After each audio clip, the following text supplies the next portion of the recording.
So hi, Mark. Good evening. It's 6 o'clock where you are.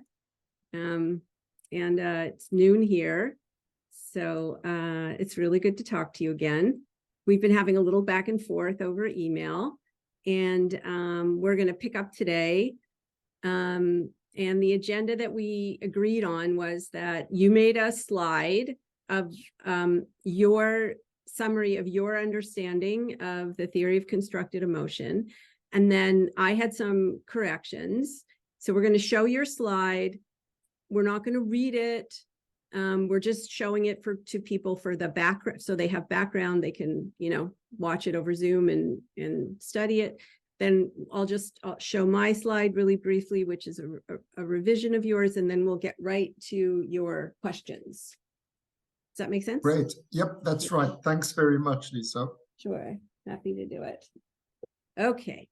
So now for posterity, we get to watch me multitask. Never a good thing. All right. So can you see that? Can you see the slide? I can see it. And for the viewers, they can pause at this point if they want to read it. And we can just move on. Great. Okay. And here's my revision. And I just want to make it clear. I kept track changes on so that you could see the changes. Just so it's really clear what are my words and what are Mark's. And so now I'm going to stop sharing and we can get to the main event, which is your questions. Great. So again, just to remind viewers or listeners, I'm busy writing a critique of Lisa's theory of constructed emotion. And the purpose of these, what's now turned out to be 2 meetings, is for me to convey my understanding of the theory to Lisa so that she can correct any misconceptions I have. And as you see, as you've just seen, I still do have misconceptions. Then we move into me asking Lisa questions about her theory. And then we added an additional section because I pointed out to Lisa that, obviously hers is not the only theory that gets misunderstood. So we're going to then have a further set of questions from me to Lisa about her understanding of the basic emotion theory, principally Jaak Panksepp's basic emotion theory, which is the sort of competing account. I had, for our previous meeting, prepared a list of questions for Lisa. And we thought, in view of the limited time, I could skip some of those questions because we had a nice lengthy discussion last time in which several of those questions were already clarified. The ones that were clarified pertained particularly to the first of the 5 points in the summary that was on the screen a couple of minutes ago. So I'm going to skip over all of those questions and now move to one question which pertains to the second point in the summary. And as last time, I'm quoting only from Lisa's book, How Emotions Are Made, for simplicity's sake. So here's the question, which pertains to point 2 in the summary. Question for Lisa. What is the evidence for your claim that body budgetary circuitry generates only noise, which is simply summarized as valence and arousal, etc.? Does that make evolutionary sense? For example, to not be able to innately distinguish pain from coldness, or from sleepiness, or from suffocation alarm, or from disgust? Thanks. Sure. So let me just preface my comments by saying, I think that when you quote from a document, it's difficult when you remove sentences from their context because some of the meaning is in the context, right? And so, for example, I would say that all sensory signals that are received from sensory surfaces of the body and transduced and sent to the brain, they're not noise, but they also don't have inherent meaning. They're made meaningful by interaction with signals in the brain. That's true for vision. It's true for audition. It's true for somatosensory, for touch. It's true for every domain of sensory signaling, including interoceptive or what viscerosensory signaling. That is the signaling from the sensory surfaces that report on the internal state of the body. And so if the brain doesn't make sense of those signals, it treats them as noise. So I'm not saying they literally are noise. I'm saying if the brain doesn't make sense of them, then they are functionally not signal to the brain, they're noise. That's the evidence there in every exists in every modality, including in interoceptive modalities. So for example, there's evidence that nociceptive signals, which are the signals that bring information about tissue damage that is transformed into pain, those signals are not always recognized by the brain. Sometimes they're ignored in fairly dramatic ways. So there are these like really neat stories about people, being able to ignore major damage to their bodies in times of great need. And so I never really said, if you look at the sentences in context, I never said that the circuitry for visceromotor control, allostasis, generates only noise. What I said was that the signals, in order to be meaningful, have to interact with signals in the brain. In and of themselves, they don't have inherent meaning, and that's true for every sensory domain. It's not specific to interoception. Thanks, Lisa. I should have said at the outset, I have sent these questions to Lisa in advance. So this is all to save time so that we don't flounder about.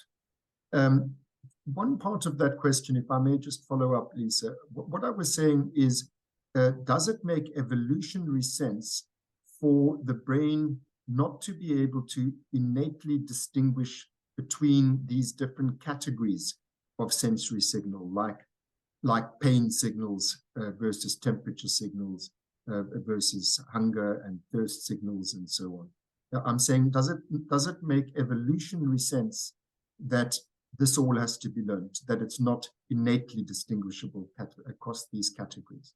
Okay, so I'm going to now just take a minute and explain something to I'm just turning off I'm being signaled here and whatever. I want to take a minute and for our viewers and make a distinction, and then I'll answer your question. I answered Mark's question using empirical evidence, so studies, and that's in philosophy of science, that's called empiricism. That's the reliance on data, on evidence, on observations, on experiences that scientists curate for themselves in laboratories. To answer his question, that there's also, though, a form of evidence generation, I guess you could say, which is called rationalism, and that is looking at the consistency between arguments. And that's what Mark is asking me. He's asking me for a rationalist sort of justification for this evidence, for this point. And I guess I would respond, Mark, as an empiricist, and I would say, lots of things that don't conform to our beliefs about the way evolution works turn out to be observed. And so I'm not answering, does it make evolutionary sense? Well, in terms of whose theory of evolution are we talking about? Because, there are different versions of evolution. So what I would say is, the evidence is the evidence. In order to have signals perform the tasks that they need to perform, obviously something, they have to be diagnostic and distinctive, but the distinctiveness is not in the signals themselves. And That's the evidence. Okay, that's the empirical evidence. If you want me to give you common sense observations, I'll give you a couple. So for example, when people are dehydrated, they usually don't feel thirsty. What they feel is fatigue. And this is something that every, lifeguard, in the summer near a pool or a body of water knows that the first thing that you do when you're tired and you've been out in the sun is to drink, because it usually means you're thirsty. There are lots of examples of sensory signals that people confuse their experience of.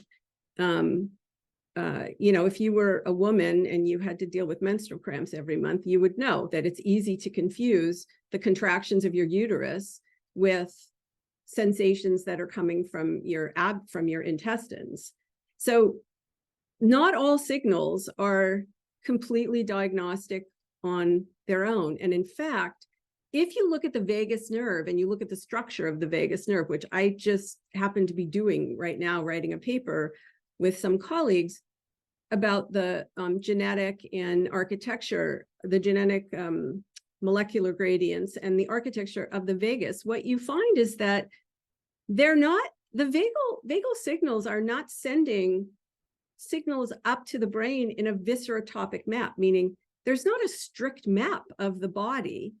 What there is, the signals seem to be reporting on a couple of molecular gradients that do make evolutionary sense. They're actually, these gradients, you can trace them back to the setup of the nervous system in the embryo.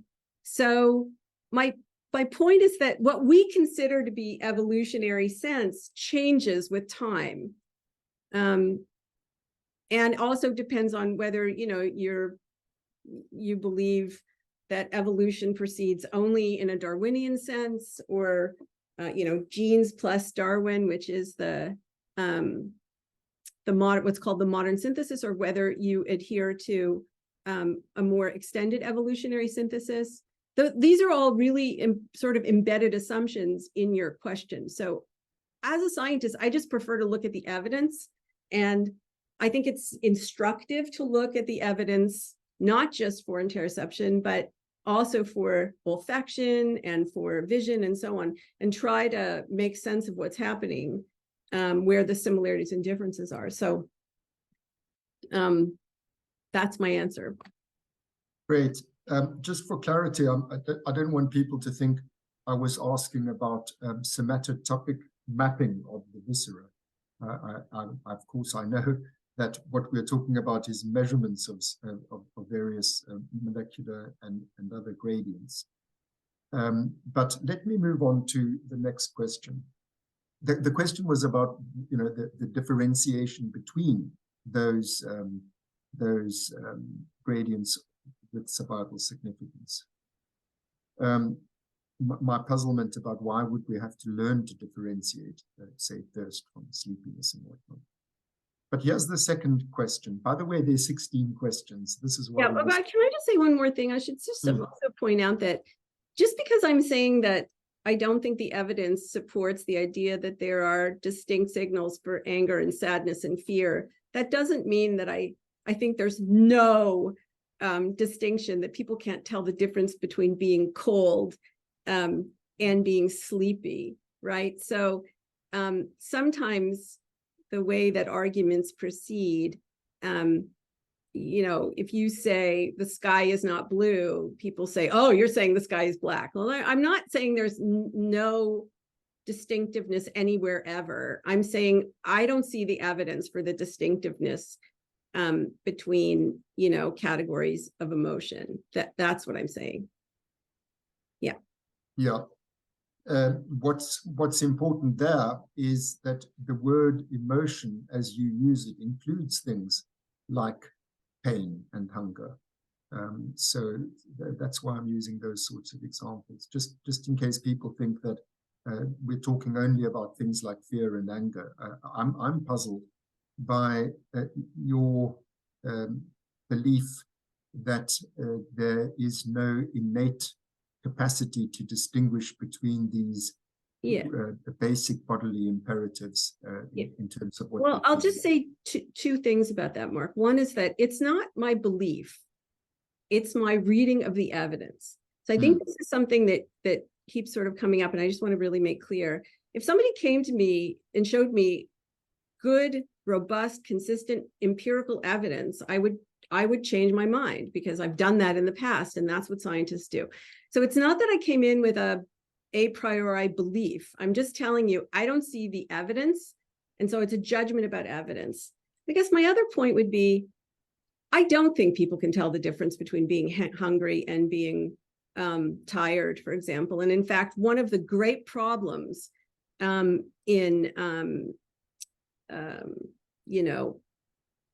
what's it called? Consumatory science or feeding science, trying to understand the biology and the neuroscience of eating and glucose metabolism, is that people often experience fatigue as hunger, and they eat when they're not actually in need of glucose. That there's a problem in glucose metabolism whereby people become fatigued, but there's no requirement to eat, but yet they experience that fatigue as hunger. So I think that there is actually, in certain cases, even in these more, what you would call homeostatic signals, I would call them allostatic, but whatever, it doesn't really matter for this point. People do actually have difficulty distinguishing them. Very good, thanks. So moving on to the second question, here it comes. And this pertains to the third point in the summary that we put up at the beginning. If they're not natural kinds of emotion, then why can we modulate specific emotions with specific chemicals, like morphine, antihistamines, benzodiazepines, cocaine? And please note, Lisa, that on page 258 of your book, you say the following, and I quote, "The natural chemicals that relieve suffering within our own nervous systems, opioids, are found in fish, nematodes, snails, shrimps, crabs, and some insects. Even tiny flies might feel pain," unquote. How do you square this with your claim that pain is a socially constructed emotion? So which question would you like me to answer? Because they're different questions. Well, which one would you like me to start with? It's about the specificity of these chemicals in terms of if you give these chemicals. I understand the questions. They're separate questions. So which one? I just was asking, which you want me to answer, the modulation question first or the animal question? I thought they're subparts of the same question. So treat them as two separate questions and go in any order you like.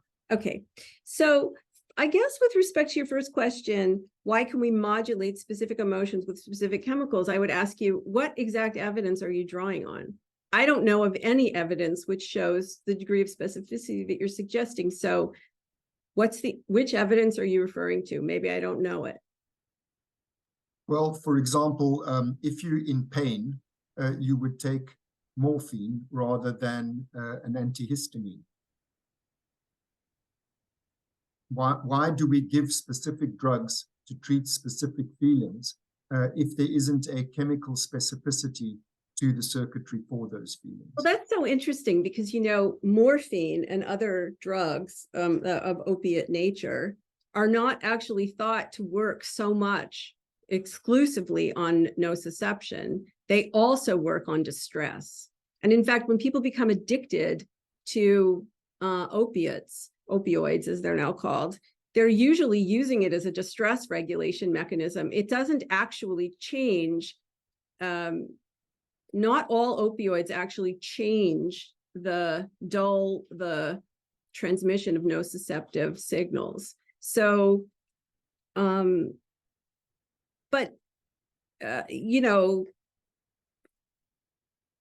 antihistamines are an inflammatory, they're dealing with inflammatory responses. Morphine is dealing with opioid receptors. Those are two separate systems. inflammation doesn't cause pain.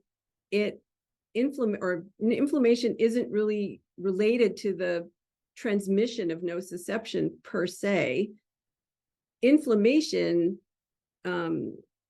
is a response. I mean, inflammation can make people distressed, but it's usually because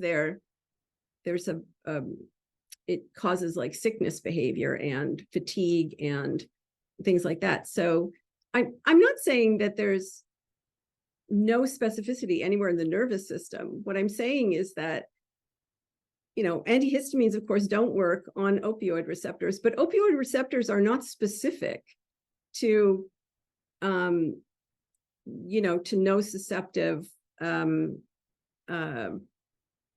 signaling. So, I mean, they also are related to,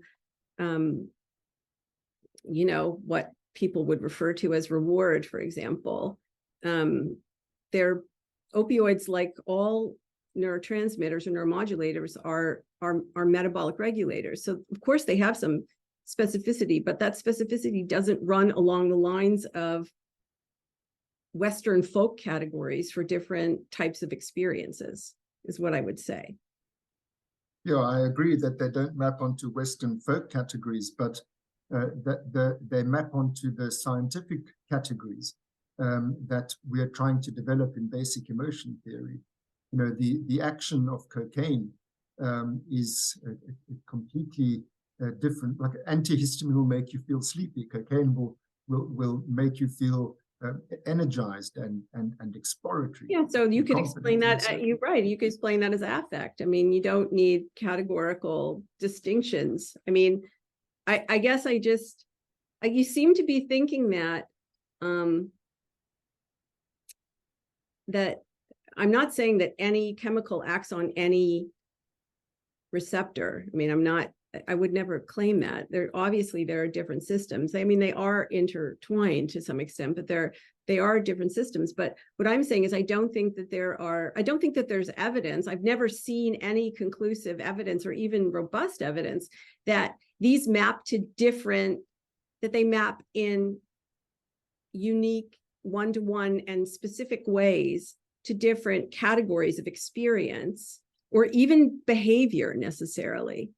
That's what I'm saying. So I would, if you want to show me some evidence that you think is really, from your perspective, conclusive evidence that different emotion categories can be modulated with specific chemicals, I would love to see it. Yeah, so I think that deals with what you're calling my second question, because to me it's a very compelling evidence that that morphine, for example, has analgesic properties across this wide range of animals. It suggests that there is a system for pain.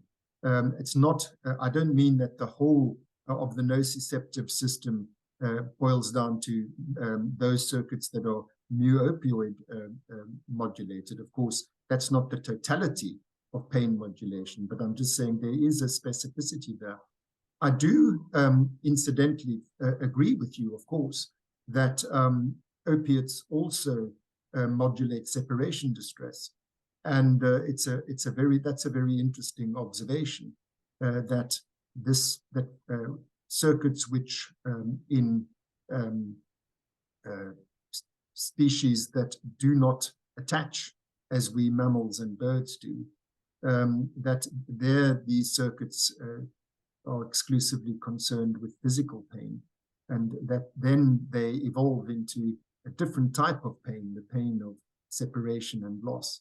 And that speaks to a point that's going to come up later about your understanding of basic emotion theory, because I think that you exaggerate the extent to which we see these circuits as absolutely separate things that have no interdigitation with each other. Well, let me just respond to that point before I then respond to all the other points you made.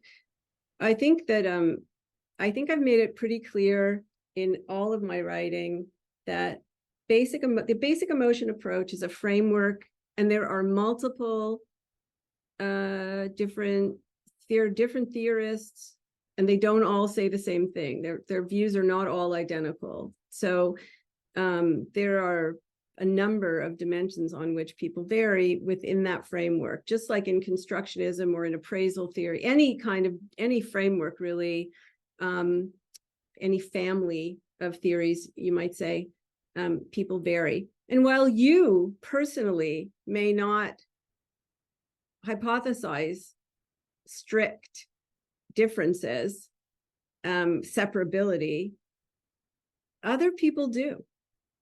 And they have said that in writing. And the evidence isn't there. And I mean, I've in other papers, I have literally quoted directly with no ellipses, directly quoted people making that claim. That was the original hypothesis. And what's happened really over time is that, as it should, people are adjusting their hypotheses based on the evidence that emerges. But when I started training in neuroscience, it was the standard view that there were different circuits, distinct, separate, unique circuits for different categories of emotion, that they existed in different structures in the brain. And then when that evidence didn't hold, the hypothesis became, well, they're different patterns in the brain that are distinctive. And then it turns out there are multiple patterns for a given category, and so on and so forth. So, I think it's important for everybody to understand that certain criticisms may apply only to certain views within a framework and not every single view.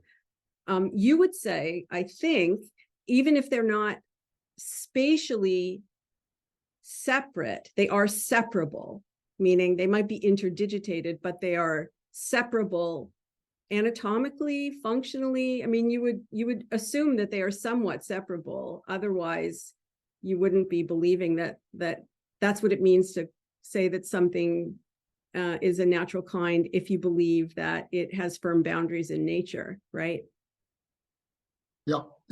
Yeah. So even something which is interdigitated is still biologically separable with, right? And so I would say I'd love to see the evidence to support that. But that's another point. So let me get back to your point about animals.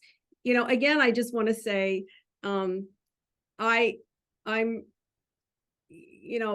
you're really using one kind of view of evolution, and I think I might be using another. But despite that fact, the fact that I don't disagree, sometimes people will say, oh, basic emotion views are evolutionary views and constructionist views are not. And that's not really true, actually, because the theory of constructed emotion is a biological constructivist view. It certainly also is a social and psychological constructionist view, but it proposes using evolutionary evidence, as well as other forms of biological evidence, how the brain is constructing things. That's a biological question. And I'm not imagining that systems emerged like out of nowhere. They obviously evolved. And I'm not saying that that when you say that opioids are specific to pain, I would say, I don't think that's true. I think they might be specific. I don't think they're even specific to nociception, although because they play a role in reward, in the category that human scientists have called reward. So I don't even think they're specific to nociception. But even if we were to grant that they are specific to nociception and reward, okay, like just say it's just those two, that doesn't necessarily mean that they're specific to pain in the way that I think you mean it. So what I'll say is this, and I've written about this elsewhere too. The fact that opioids exist opioid receptors exist in flies and fish and other invertebrates, and well, I should say flies and other invertebrates and fish and other mammals, other vertebrates. The fact that opioids exist doesn't actually prove anything about any organism's ability to experience pain. And there's a really good treatment of this, actually, in Peter Godfrey Smith wrote this really nice book a couple of years ago called Metazoa. And he lists a couple of criteria for how you could infer that an animal is experiencing pain. And I think you'll like this, because one of the criteria is, there are sort of a bunch of interesting ones, like, does the animal try to protect its limbs if they're damaged? Does it favor certain, things like, are there behavioral evidence? But the one that I think is really interesting is, will an animal work to obtain access to opioids?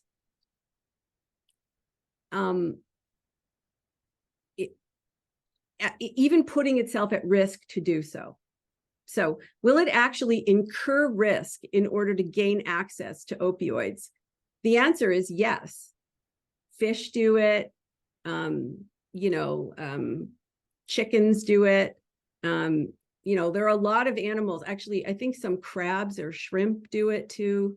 They'll actually put themselves at risk. They'll incur risk of predation, basically, in order to gain access to opioids when they're damaged, but even when they're not damaged. And whereas like a bee or a fly won't do that, actually. And actually, when they have damage to a limb, they kind of ignore it, and they continue behaving the way that they always have. So what that suggests is that opioids are not just about pain, because even when an animal is not actually injured, it will work, like a fish will incur danger to gain access to opioids, which suggests that that there's a pleasant aspect to opioids too, which frankly, I'll just say, just as an aside, now I'll just take my scientist hat off and say to you as a person, like, I've had back surgery. I took opioids to recover. I did not find it pleasant at all, like not at all. But the evidence is that some organisms do. And why am I bringing this up? Well, partly because we're friends. So I'm telling you that I was amazed. It's my first time taking opioids, and I thought that I would enjoy it, and I really didn't. I guess my second time taking them, because I had my wisdom teeth out once. But my point is that my strategy as a scientist is to suspect my own. I don't treat my own experiences of anything as evidence of anything. I treat them as the context of discovery, meaning I might treat my experiences, my perceptions, as good basis for developing a hypothesis, but I never would assume that that's evidence that my hypothesis is true. There's just too many examples in science where that's not the case.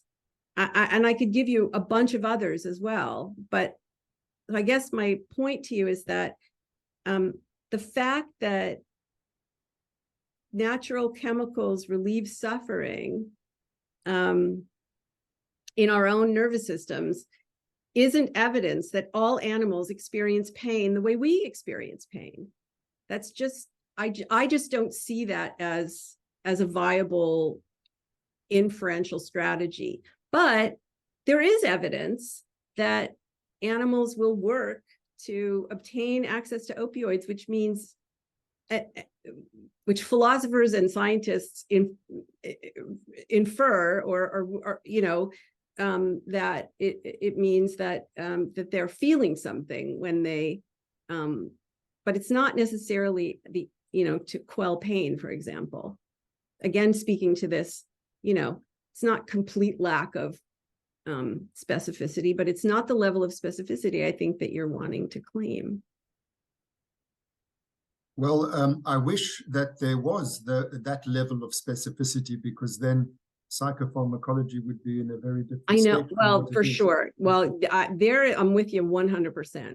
I'm with you 100%. But while you're sharing personal stories, I'll just I mean, I know we're really short of time and I shouldn't do this, but I once did a study, and I did a pilot study on myself, and then this was together with Eleni Pantelis. We then did it with a group of colleagues, where we gave them new opioid blockers, new opioid agonists, dopamine blockers, dopamine agonists, and placebo, to see whether we could reliably generate specific emotions. I can tell you in myself, those four things did produce four very different emotional states. And likewise in my colleagues. I gave them to colleagues because they have emotion vocabularies and were able to describe what it feels like to take a dopamine agonist as opposed to a dopamine antagonist, and so on. But let me move on. I think that we share a friend in Helen Mayberg. This is my third question. If there's no sort of specific emotional circuitry in the brain, then why does she always target the same site when she does deep brain stimulation for treatment-resistant depression? She always puts the electrode into the white matter under the subgenual cingulate gyrus. I know that you admire her work, but why would it always be the same site if there wasn't a specific circuitry for the emotion that she's aiming to manipulate there? She's not aiming to manipulate an emotion. She's aiming to manipulate a syndrome that is, by the time that for the patients that she sees, they are, they're not sad, Mark. They feel dead. They have to use her descriptions that come from them, the descriptions she relays about their experience, they don't describe themselves as sad. They describe themselves as dead, as feeling nothing. They describe themselves as being at the bottom of a dark, like a dark pit that they can't get out of. They can't move. They have, their symptoms are very Parkinsonian-like, actually. And I think you probably know this, but our audience probably doesn't. She targets the white matter just anterior to the subgenual part of the anterior cingulate, because that's where three big white matter tracts cross. And so she's attempting to change the connectivity between regions. And in particular, what she's focusing on, at least for the last couple of years, is the relationship between the subgenual anterior cingulate. So this is just for our audience, if you think about the cingulate, if this is the front of the brain, then you've got this strip of cortex, which is going around the corpus callosum. So she's trying to target the subgenual part under the genu of the corpus callosum with the anterior mid cingulate, which some people call the dorsal anterior cingulate. She's trying to target the cingulum bundle as one of those three white matter tracts, because it's atrophied in people who are intractably depressed and who show up in her studies, in her treatment regimes. And one of the things that seems to be the case is that the subgenual anterior cingulate is not specific to sadness. It's a major visceral motor regulation center. It is a major cortical site for regulating the autonomic nervous system, the immune system, and the endocrine system. And the mid-cingulate, anterior mid-cingulate, is a hub that connects the visceral motor system, so the systems inside your body, with the skeletal motor system, your voluntary muscle movements. And that connection seems to be broken or not working so well, which adds a metabolic drag in allostasis, which over time causes an allostatic burden, which results in depression. So she's not, and I should also say that when, she switches on the current, people don't feel happy. They feel like they have energy to move. And eventually, sometimes they feel high arousal. Sometimes they feel, they report feeling anxious sometimes. They report feeling angry sometimes. So what she's manipulating, and this is, I think she would tell you this too, she would say she's manipulating affect or mood. That's what she thinks she's manipulating. She doesn't think she's manipulating sadness or a specific circuit. And in fact, the subgenual cingulate, which is in a rat infralimbic cortex, is part of circuitry. It's, I was just looking at this paper in preparation for a meeting that I hadn't read in a long time since it came out, but this paper by Tavote et al., which gives an updated version of fear and anxiety circuits. And what you see from their point of view, that's what they called it. So that's what I'm calling it. I wouldn't call it that, but that's what they're calling it. But the point is that it includes infralimbic circuitry in the circuit. It's not a completely subcortical circuit. I would say it's not specific because that the neurons in that part of the brain are important for many different things, psychologically speaking, but their main job is regulating the autonomic nervous system, et cetera. So that's why she's targeting there, because of the connection, the three white matter bundles, basically. That's my understanding of what she's doing, I should say. Okay, just in case our audience misunderstands me, I was not saying that depressed patients feel sad. I didn't mention sadness. I'm well aware of the fact that, in fact, when you start getting better, you can start feeling sad. And anhedonia and abulia and anergia, these are core symptoms of depression. And so what specific emotional state were you thinking that she's modulating then? Depression. She's taking away depression, which I think most people would agree has something to do with emotion. But I'm using Helen Mayberg as an example. Of course, there are many people... Sorry, wait a second. Sorry. Are you saying that, sorry to interrupt, Mark, but are you saying that you think that depression is a specific emotion category? That is... No, I'm saying... No, I'm saying that I'm starting from your argument that there are no specific circuits for emotion. And then I'm saying it's puzzling, if that were the case, that you can manipulate emotions by stimulating specific sites. Like, for example, you can stimulate the PAG and it has analgesic effects. You can modulate pain. You can stimulate the nucleus accumbens and you boost what we call seeking.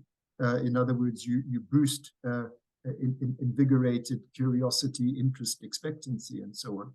So the question really stems from your belief that there are no specific emotional circuits. And I'm saying, well, what my previous question had to do with was that we manipulate emotions pharmacologically. And what this question has to do with is that we can manipulate emotions with DBS.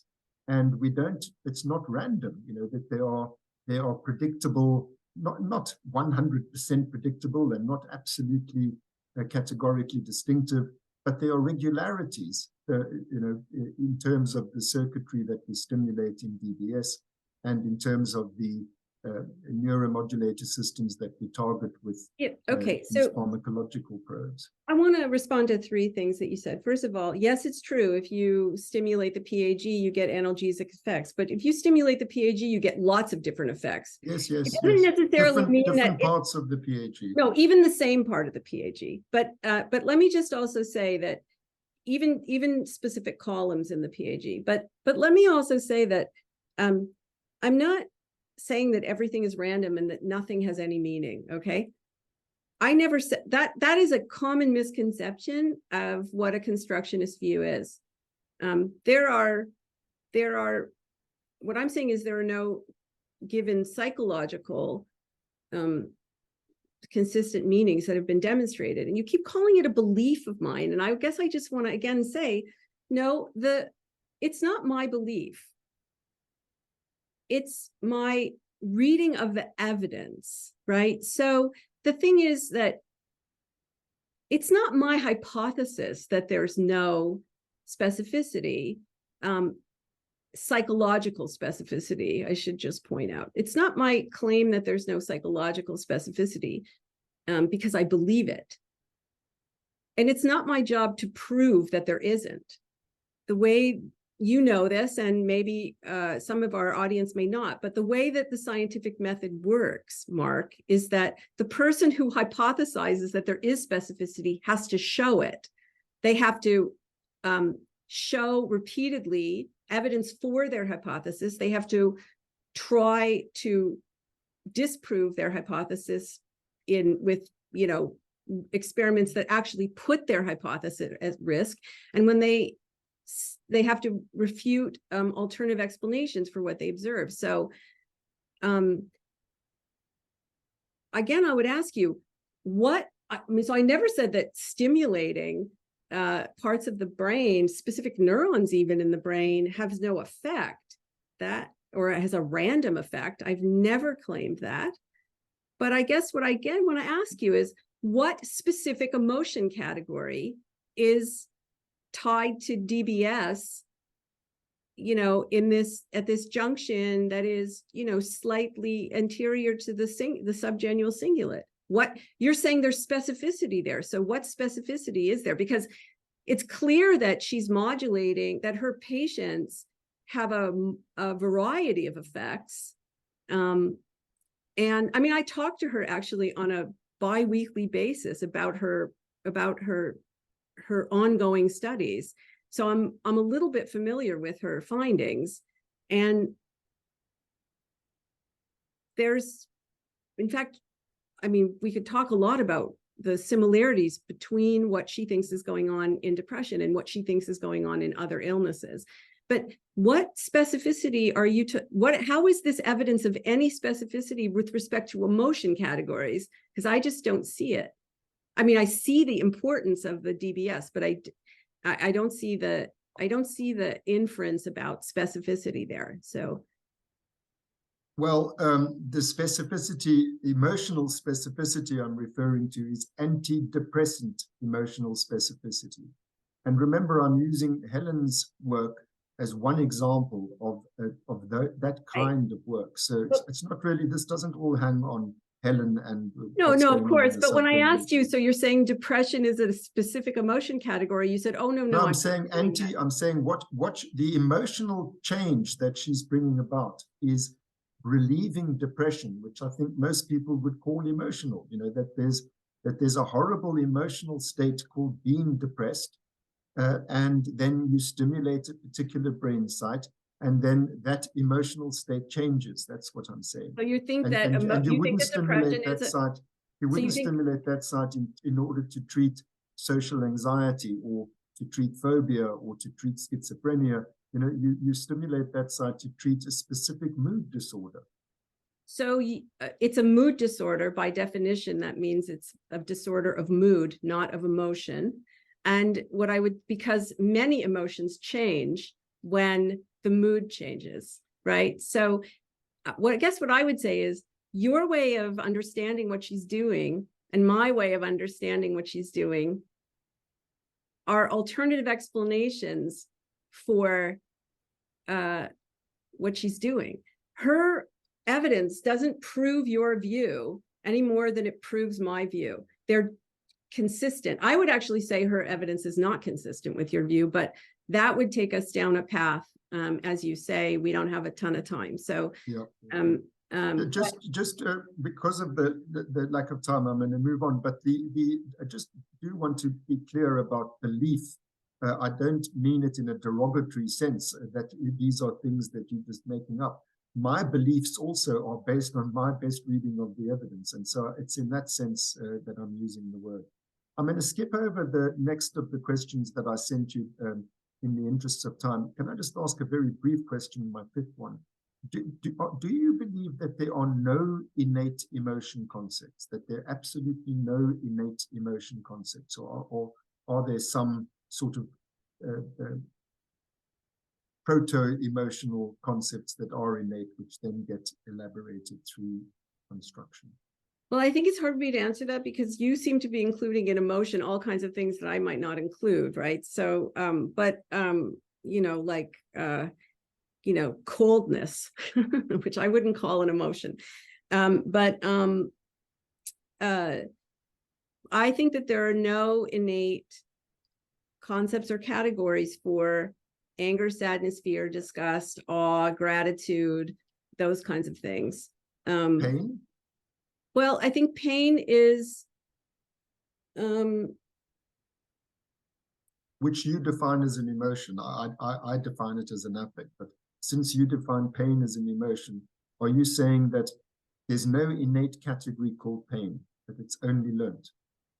Well, I think what I'm saying is that what pain, well, here's what I'm saying. I think that, first of all, I'm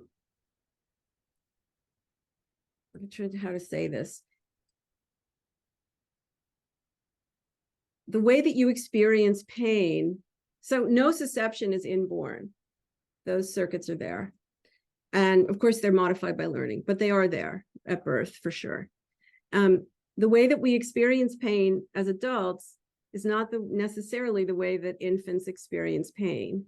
Yeah, and of course. It's not really clear that, I mean, even adults sometimes have to be taught to distinguish between distress and discomfort. It's something you have to learn to do. And in fact, people do learn it, and it actually helps them, become less dependent on opioids, actually, exogenous opioids. So I guess the first thing I would say is that I'm not saying that infants would, I mean, it's hard. I don't want to use the word pain here because that it's, the word is sort of over determined in a sense, like it's referring to too many things. So can they feel discomfort? Yes. Can they feel discomfort at extreme intensities? For sure. Is that the same thing as, is it equivalent to or isomorphic to what a person with a concept of pain feels? No, I don't think so. Doesn't mean that they can't feel discomfort at great intensities. But, when a baby, like you will say, well, we can't ask, non-human animals and infants, we can't ask them how they feel. So we have to go by their behavior. And if you go by their behavior, what you see is they cry intensely when anything intensely is wrong, whether they're cold, whether they're hungry, whether they're tired. The way that we make sense of, the way that we figure out how to help them is by the context. That is empirical evidence that's been around and replicated for 30, 40 years, right? That the acoustics of the cry and the movements, the physical movements, don't actually include specific cues to the cause of the distress. So do infants experience distress? Yes, for sure. Are they making the kinds of distinctions between psychic distress and physical pain the way we would as adults? No, I don't think there's evidence for that. But I would also say it's not for me to prove that there's no evidence. It's for you to prove that there is. It's your hypothesis that those distinctions are there. So the burden of proof is not on me, it's on you. And what I'm saying is you haven't met it. Okay, if you say so. Now, again, I'm going to have to skip over some of these questions because we're running out of time. Let me just go to the last of my questions about your theory so that we've got time to turn to your understanding of Jaak Panksepp's theory. This is a truly open-ended. I mean, it's a question that I really don't know what you will answer. So it's a sort of probing question coming really just from interest. Why do you, since you conceptualize emotion in the way that you do, as so basically not different from cognition, why in your view is emotion? Why do we consciously feel things? What is the conscious feeling part of it for? As opposed to, it could just be unconsciously cognized. What does the feeling do? The actual conscious quale do? I don't know the answer to that. And I don't actually have a view. Okay. So for me, I try to resist teleological claims wherever I can, because I think they're problematic in science. So I don't know. I mean, I could ask the same question about affect the way that I define it, right? Why? You could say that the brain is computing value as a low dimensional summary of, the sensory periphery in the body. But why do you feel pleasant and unpleasant? Why do you feel worked up and calm? And I don't know the answer to that, honestly. And lots of people have written about that. And lots of very smart scientists and philosophers have written about that. And,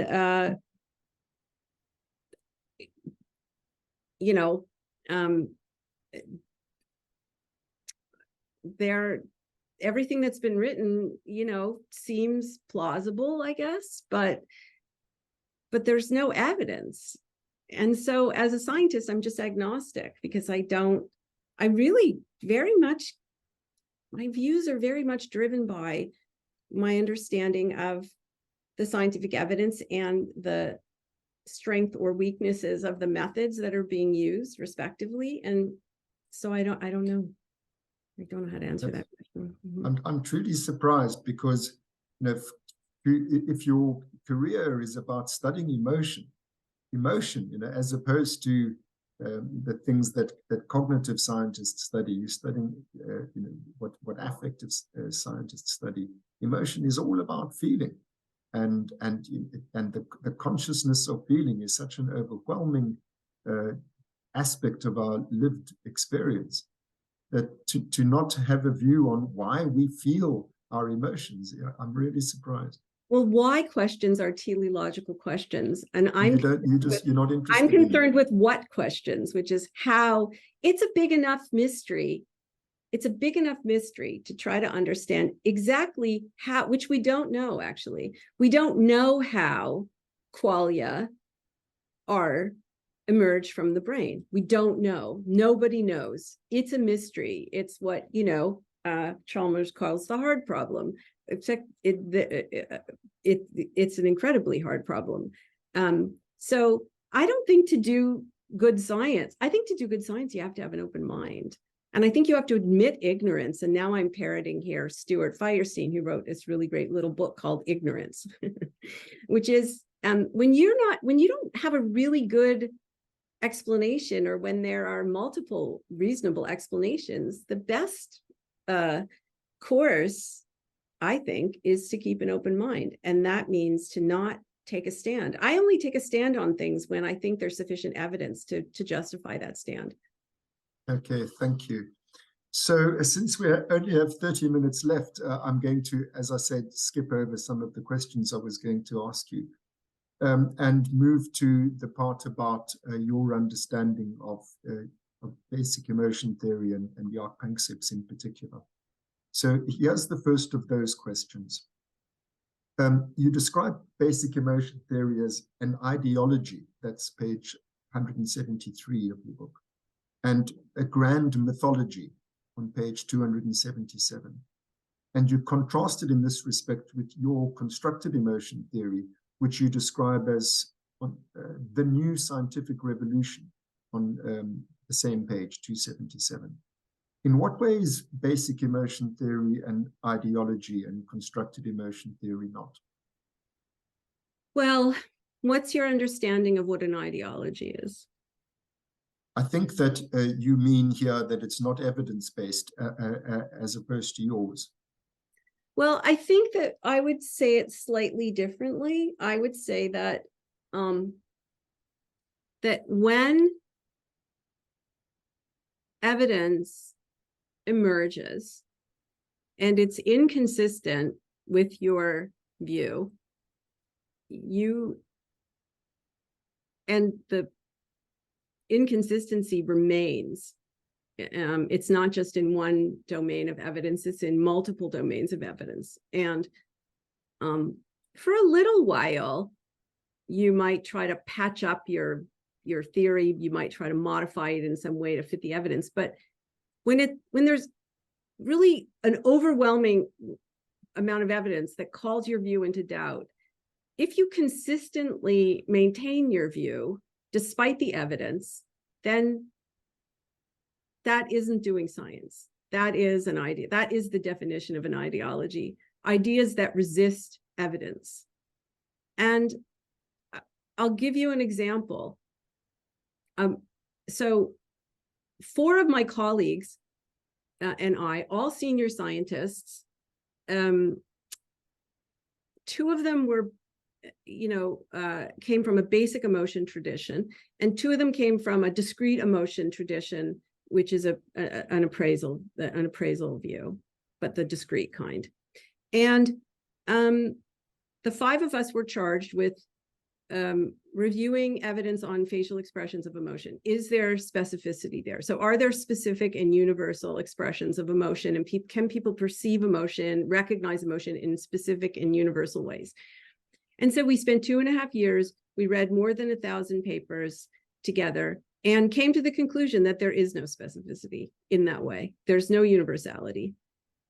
And that it's not random either. People don't move their faces randomly, but that context is largely, to influencing how people move their faces, not as a modulatory effect, but as an intrinsic causal set of influences. And so these guys, a couple of them had to reverse things they had said in print, which they did. And we all felt like it was one of the greatest scientific experiences of our lives, because we came into this collaboration thinking we'd never come to consensus ever. And each of us was wrong about something, right? So it's not like everybody capitulated to my view. We were all wrong about various things, but in the end, that's what the evidence really consistently shows. And some people involved in the basic emotion approach refused to they didn't just refuse, Mark, to agree with us. They refused to even look at the evidence. And I have emails to prove it. So I would say that is an ideology, actually. And so from my perspective, and again, I would say it's not an insult. Just to call something an ideology isn't an insult, but it is descriptive to say it's not responsive to evidence. And I think the basic emotion view is not responsive to evidence, at least the evidence that I'm aware of. That more than other views, people pick and choose in what they choose to review and what they choose to deal with and what they don't. It's not unique to this approach. You see it all over psychology, you see it all over neuroscience, you see it all over science. It's not unique. But I do think that it's there, and it's very consistent, I should say, with basic emotion ideas are very consistent with a certain type of evolutionary view, which has also been called an ideology by evolutionary biologists. So I think I'm not the only one who has that view. And I don't mean to be insulting, and I'm not necessarily saying you are an ideologist because of your affiliation with this point of view. But I do think as a framework, it tends not to incorporate new evidence or even deal with evidence that is inconsistent with its main tenets. Yeah, I think that what you're saying there, as you well know, that's quite a general situation in science, that there are paradigms within which people work. I don't know if I would call that an ideology, when you're doing normal science within a paradigm. Within that paradigm, there's been a great deal of adjustment of views on the basis of unfolding evidence. I think that it's important to distinguish between evidence and the interpretation of the evidence. I think you and I interpret a lot of things very differently, as people watching this discussion will have seen. There's no doubt about what the phenomenon is. The doubt is about what do we make of that.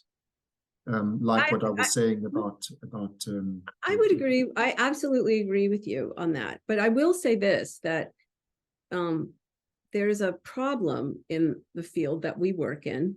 And that problem is that sometimes the interpretation of evidence is embedded in the description of the evidence.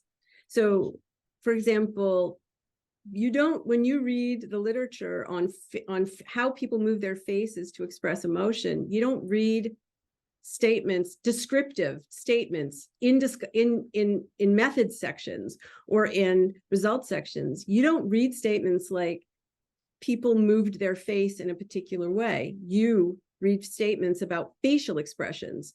That word embeds interpretation in the observation. It says that not just that a facial movement, a face moved in a particular way, but that it had an expressive meaning.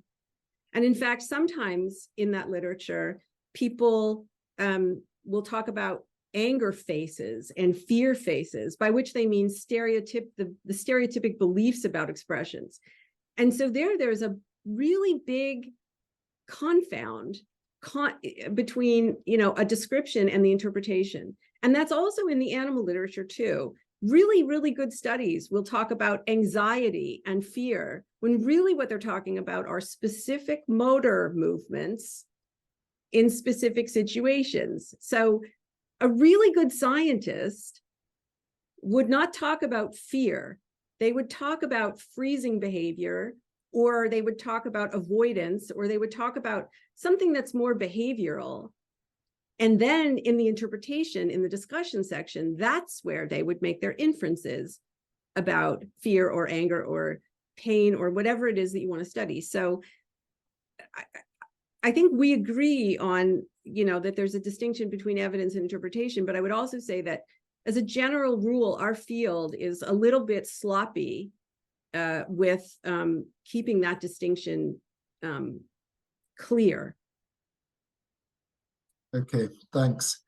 The next question, you describe basic emotion circuits as blobs, in other words, mythical essences. How do these blobs differ conceptually and empirically from the functional systems that you do accept, like the interoceptive network, control network, default mode network, and so on? I'm saying, how do they differ conceptually and empirically from those other functional systems? And perhaps also from the survival circuits that people like Joe Ledoux describe. And how far down does it go? I mean, in your book, you describe Broca's area also as a blob, in other words, a fictional essence. Okay, so but you describe the four lobes as, I quote, discrete areas, page 306. Are the lobes not also social constructs? Of course they are. What about the? Yep. Of course they are. Of course they are. I think you call them discrete areas.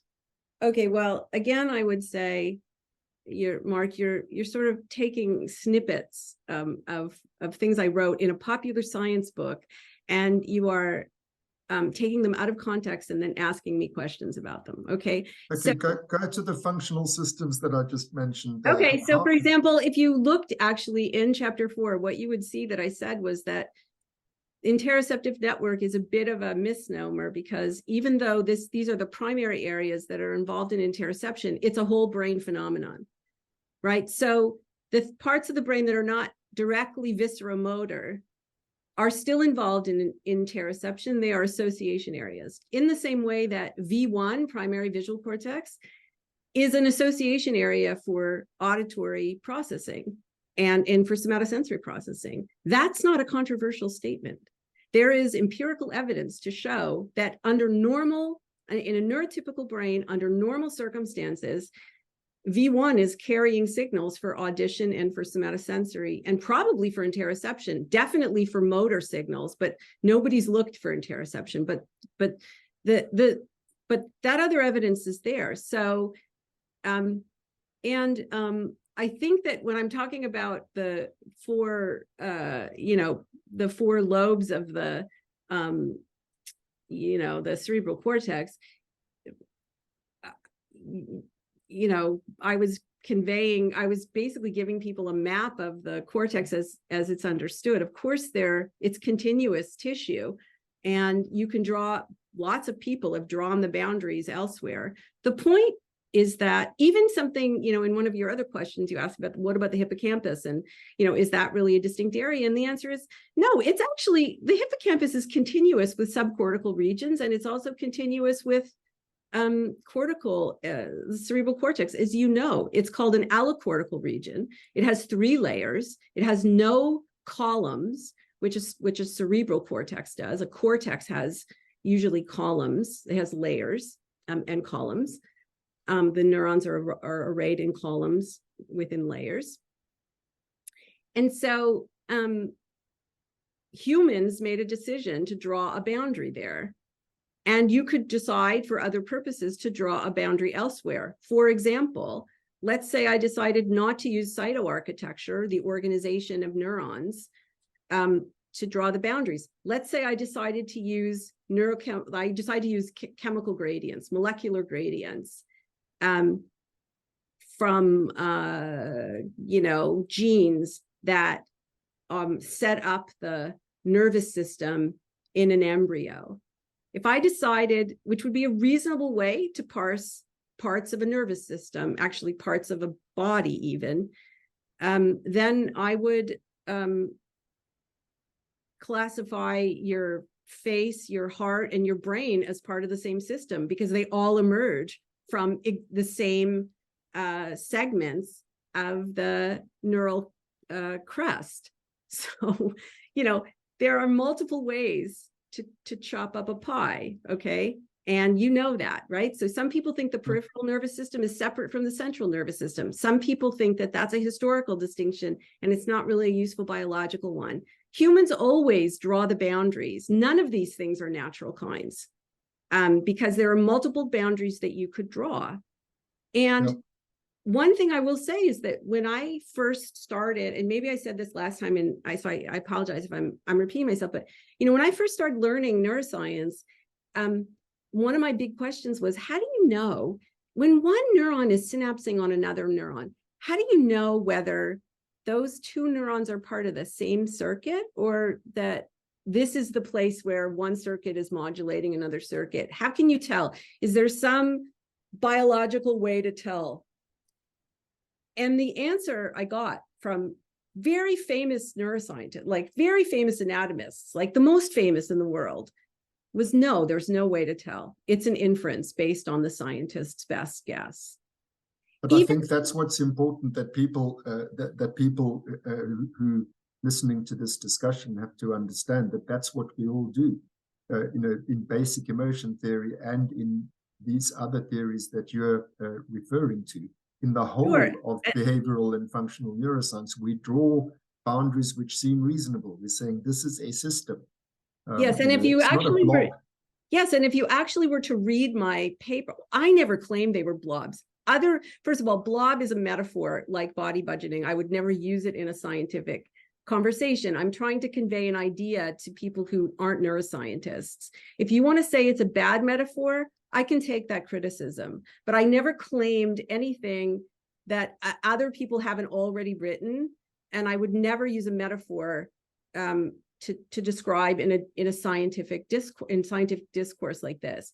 I will say, though, that if you looked at some of my empirical papers, you would see that I actually have addressed the issue of the networks. Are the networks really, these networks I talk about in the book, are they like, innate categories that are they natural kinds? And the answer is no, they're not natural kinds. And I never said that they were. And in papers, I've shown how if you analyze the data slightly differently, you get different configurations. So of course, they're not natural kinds, but that actually proves my point that all of these things are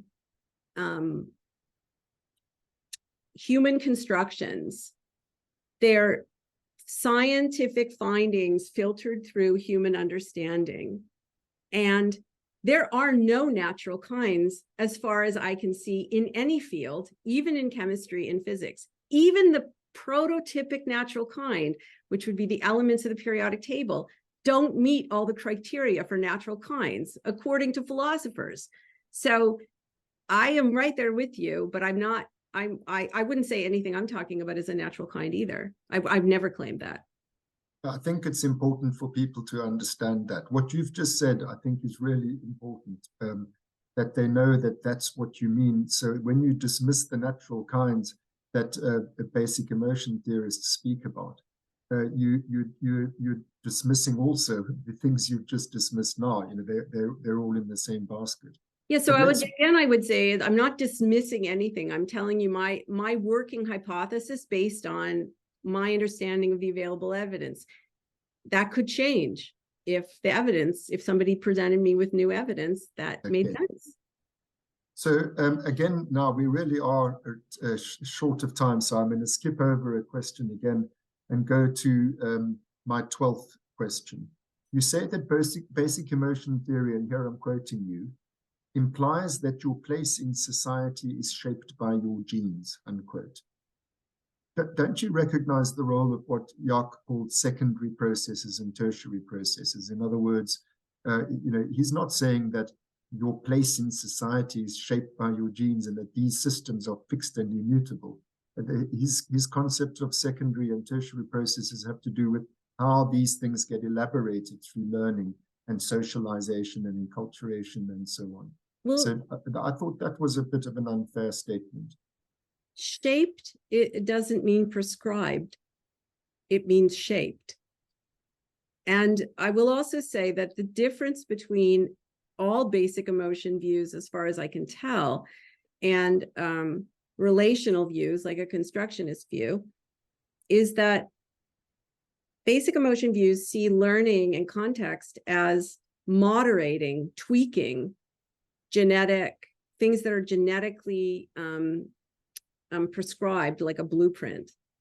And so, yes, what Jacques calls secondary and tertiary processes exist. That's why I use the word shaped instead of prescribed.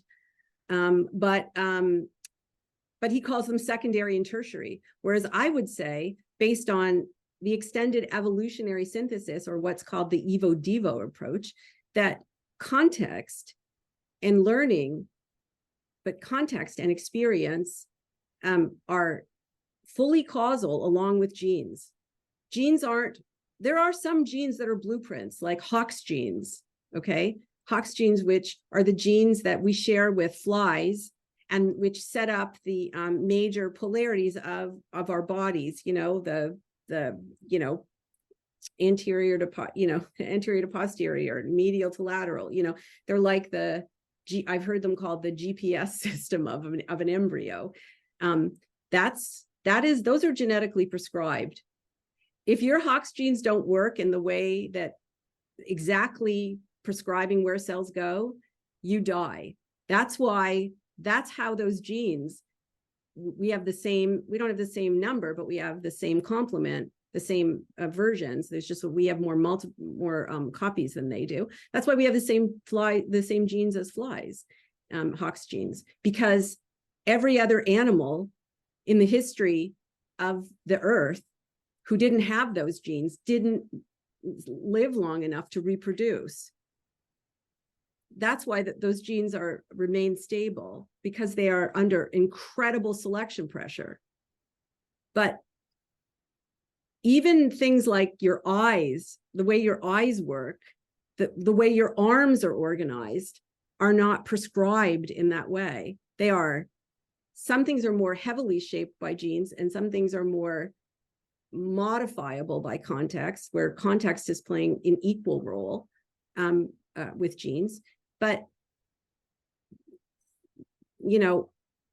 I think that if you want to say that there are circuits for emotion categories which are innate, that doesn't deny the importance of learning, but it does give learning and experience and development a secondary role. And I don't think there's a secondary role. I think the evidence suggests that there's a primary role, that we have the kind of nature that requires nurture. We have the kind of genes that require input from the environment, like your eyes, for example, your visual system. If you don't get input to your visual system, experience with the world, with the light from the world during the first couple of months of your life, you can't see, because your brain requires that experience to develop normally. The genes require the learning.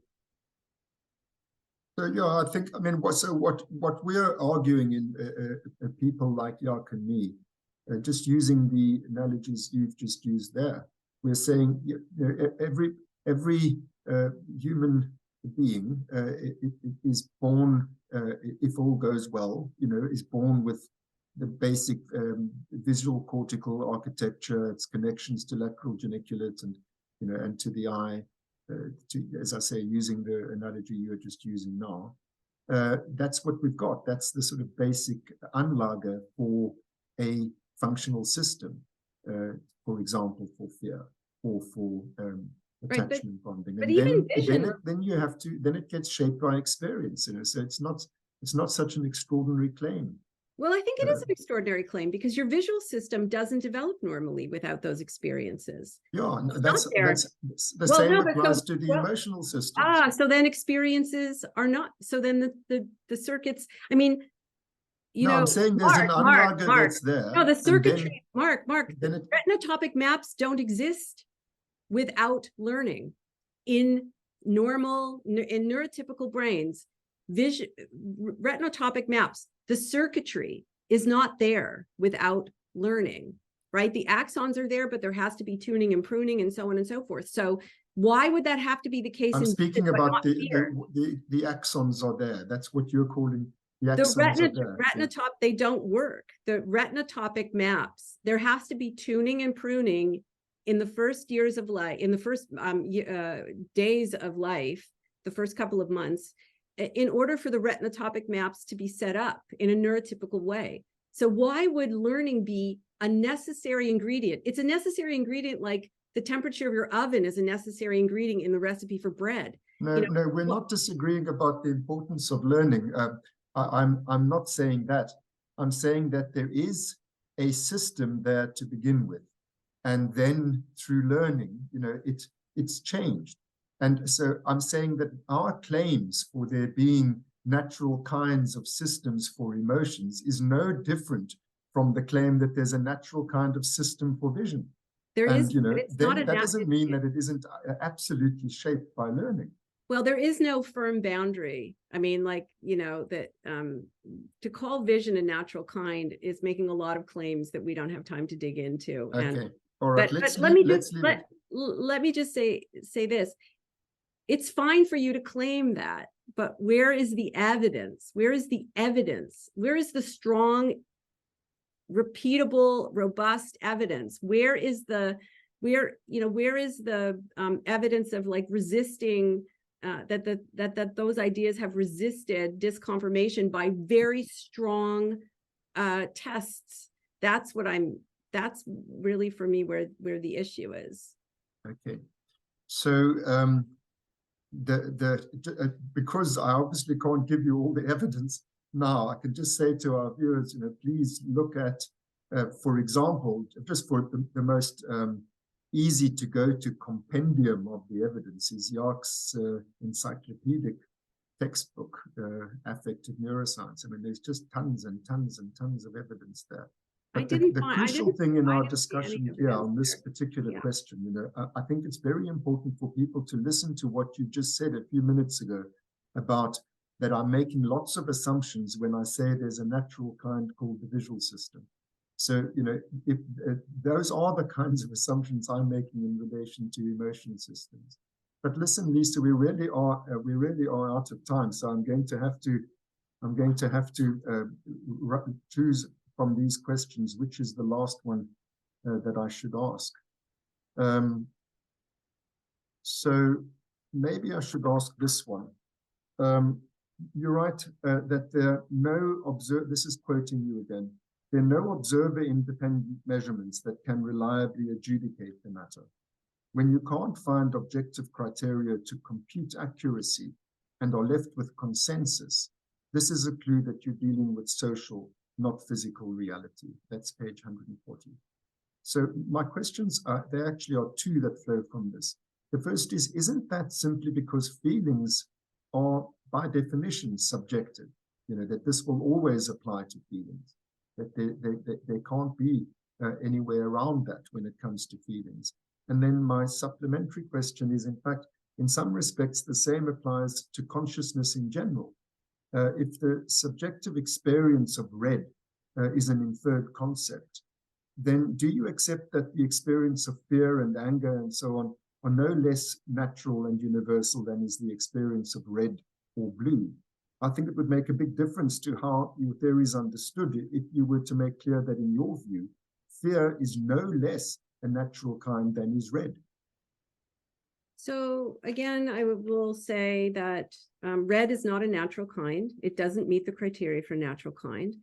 I'll just deal with that second point first, and then I'll deal with the issue of subjective feelings. While it is true that the wavelengths of light within the category red vary, there's no culture on Earth of humans that take wavelengths of light that are at the other end of the spectrum from red, the short ones, and see them and categorize them or experience them as red. It is the case that wavelengths of light are influenced, the way they're experienced. First of all, the meaning of a wavelength of light in terms of how you experience it. Let me say it differently. A wavelength of light isn't a color. It's a wavelength of light. And for you to experience it as a color, it has to interact with the signals in your brain. If it doesn't interact with the signals in your brain, then you don't experience a color. That's evidence that has existed for a long time. There's variation in the color categories that people have learned from their language and their culture, but nobody ever put red at the short end of the spectrum. There's variation there's some variation, but there are no strict boundaries. There's no essence of red. So red doesn't meet the criteria of a natural kind. However, with fear, for example, it's not just that it's subjective by definition. You and other people have said there are behaviors that are fear, that are indicators of fear. There are physiological patterns that are indicators of fear. Some people have said there are brain circuits that are indicators of fear, brain patterns. So those are things which are not subjective. Those are things which are measurable by objective means. And yet nobody has ever been able to show a robust, reliably robust and specific pattern. Not that it accounts for every instance of fear or anger or sadness, but even the majority of instances. And these are domains of measurement where it should be possible. If fear is a natural kind, it should be possible to find objective criteria. But there are no objective criteria that anybody has ever been able to show at the level of, finding something a pattern that is significantly different from chance is not the same as finding a pattern that is sufficiently robust and specific that you could diagnose the instance as an instance of that category with minimal error. And that's what would be required for natural kind. So even by your comparison, emotion categories don't meet the criteria for natural kinds, but neither does red. Yeah, that's the point I was making. So that's, again, very interesting. I think it puts into context your way of thinking about these sorts of things, what you think about emotional kinds by contextualizing it in terms of what you think about color kinds. When it comes to behaviors, it really is, the problem is that you see it as a sort of prejudice when people like me say, but there are these natural kinds of behavior that we call this the evidence, the behavioral evidence for the existence of these emotions, like freezing and fleeing behavior. This is what we call evidence of this emotion that we call fear. There's a strong regularity and attachment, when you separate the infant from its caregiver, the protest behavior followed by the despair behavior. This is evident. You don't see that in rage. You don't see that in fear. You see it in separation distress. It's a kind of emotion. I think, Mark, I think the problem here is that, with all due respect, I think you don't distinguish between the things that you observe and the things that you infer. No, but you were just saying that you accept if there was robust behavioral evidence, and I'm saying those are the behaviors that we point to. Infants ever protest when they're no. There's the issue of specificity. It's not just an issue of consistency. It's also an issue of specificity. Animals freeze in all kinds of circumstances that have nothing to do with protection from a predator or even the implication of threat. Animals, their heart rate goes up. Sometimes their heart rate goes down in threat. Sometimes their heart rate goes up when they're faced with a threat. So sure, infants protest when they're separated from a caregiver, but they protest at other times too.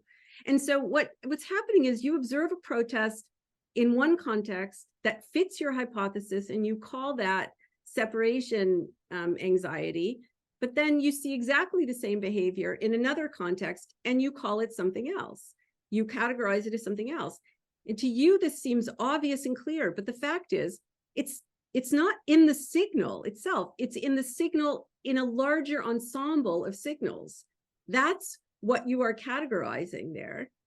And so But the same applies to any category of, it's like you could say the same about running and walking, and does that mean there's no such thing as ambulation? Of course, there's a thing called ambulation that happens in many different ways. There's a philosophical point here, Mark, to be made, and that is the following. Yeah, sure, ambulation. Okay, so I could drop my foot heavily on the ground, and you could call that a stomp, and you might say that's, oh, she's angry, she's stomping. But maybe I'm just shaking off snow from my boots. Maybe there's an ant there, or that I feel the need to step on. Although personally, I don't step on ants, but not deliberately. But my point is that you're making an inference. You're not testing that hypothesis when you make these kinds of claims. And in science, there's a distinction between, for example, scientific realism and empiricism. In scientific realism, which is, I think, the approach that you and Jock and others take, and it's not bad to take this view. I mean, there are a lot of scientists who take this view, but it is a view which says, I can observe something, I can experience something directly, like a movement. And that movement tells me something about an unseen characteristic. I can see an infant protest, and I can see an infant cry and move their limbs, and I experience that as protest. And I experience that protest as an indication that the infant is in a particular state called separation anxiety. That's a scientific realist view. But there are other views in science that would say, okay, you see the infant moving their limbs and crying, but do they ever move their limbs and crying in other circumstances? If they do, then there's no specificity to that movement. And so the meaning of the movement and therefore what you should do about that movement requires additional information. It's necessary, but it isn't sufficient. So it's not just consistency, it's also specificity. And in the case of anger and sadness and fear, I'm sorry, the evidence, it's not just that there's not specificity, it's that there's not consistency in the brain, in the body, in the face, even in the the way that people map emotion, experience to those things. This is what there are multiple meta-analyses, even electrical stimulation in humans, that evidence. There are huge problems with those meta-analyses. There are huge problems. But look, we're out of time, and I appreciate very much the conversation, as I did the last one. And I will send you what I'm going to write for critique before I submit it for publication, because as I've learned in our discussions, with the best efforts that you've made last time, I still summarized your theory differently from there were still inaccuracies in it. So I'll send you what I'm going to write, and thanks very much for all of this, Lisa. Thank you. And I should say we'll tidy up the correct spelling mistakes, and then we'll put it up. Okay, Great. good. All right. It's been very valuable, and thanks again. Yes, Cheers. pleasure. Cheers. Bye-bye.